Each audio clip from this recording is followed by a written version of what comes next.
สงกรานต์ในวิทยาลัยมงกลบริชนำเนี่ยเนี่ยบ้านใต้ดังแต่สดายมอง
យាយមេណាសង្ក្រាននៅវិទ្យាល័យមង្គលបរិយឆ្នាំនេះគឺសបាយបានគ្រប់វ័យតែម្ដងមិនថាវ័យនាងខ្ញុំរៀងច្រេបន្តិចក៏ដោយដែរប៉ុន្តែពេលដែលទៅដល់គឺមានអារម្មណ៍ថាស្រស់ថ្លាសបាយខ្លាំងមែនទែនការដែលខ្ញុំសង្កេតមើលនៅក្នុងឆ្នាំនេះអ្នកដែលមកលេងសង្ក្រាននៅទីកន្លែងនេះគឺពិតជាអត់ខំម្ដងទេដោយសារតែនៅទីកន្លែងនេះគឺសបាយតាំងពីថ្ងៃរហូតដល់យប់តែម្ដងហើយលេងឡើងដល់យប់ខ្លាំងមែនទែនណាលេងឡើងខ្ញុំហើយនឹងកាមេរ៉ា woman របស់ខ្ញុំមានបានតែថតអីចាទៅដល់ឡាយតលេងសបាយទៅអត់បានថតទេថតវីដេអូបានតែប្រហែលនាទីគត់មេណាឆ្នាំនេះលេងឡើងផ្លេចថតវីដេអូតែម្ដងហើយវីដេអូដែលបានដាក់ជូនបងប្អូនអរគ្នាមើលនេះគឺសូមពេលអ្នកនេះបន្តិចអ្នកនោះបន្តិចយកមកកាត់លាចូលគ្នាតែប៉ុណ្្នឹងឯងបើតាមខ្លួនឯងនេះគឺផ្លេចថតឡាយតែសបាយខ្លាំង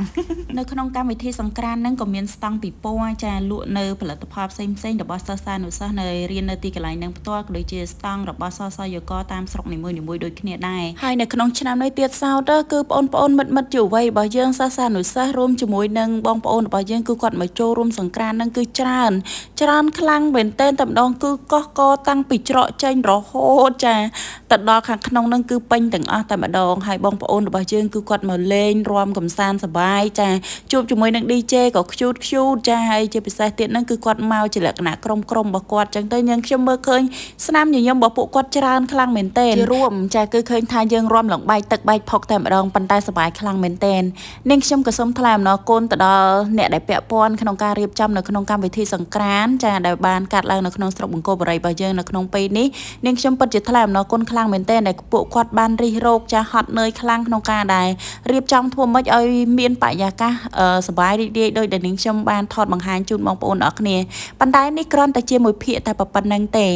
សង្ក្រាននៅវិទ្យាល័យមង្គលបរិយរបស់យើងបានចប់ក៏ពិតមែនប៉ុន្តែយើងនៅសល់សង្ក្រានធំមួយទៀតដែលនឹងប្រពធ្វើនៅក្នុងខេត្តបន្ទាយមានជ័យរបស់យើងផ្ទាល់តែម្ដងអញ្ចឹងបងប្អូនមិត្តយុវ័យណាយើងទៅជួបគ្នានៅសង្ក្រានខេត្តរបស់យើងបន្តទៀតប៉ុន្តែមិនអញ្ជើញតែបងប្អូនមិត្តយុវ័យទេចាវ័យច្រេជាងខ្ញុំឬក៏ប្រហែលខ្ញុំក៏យើងទៅជួបគ្នានៅទីកន្លែងនោះដែរអរគុណវីដេអូមកដល់ទីបញ្ចប់ជម្រាបលា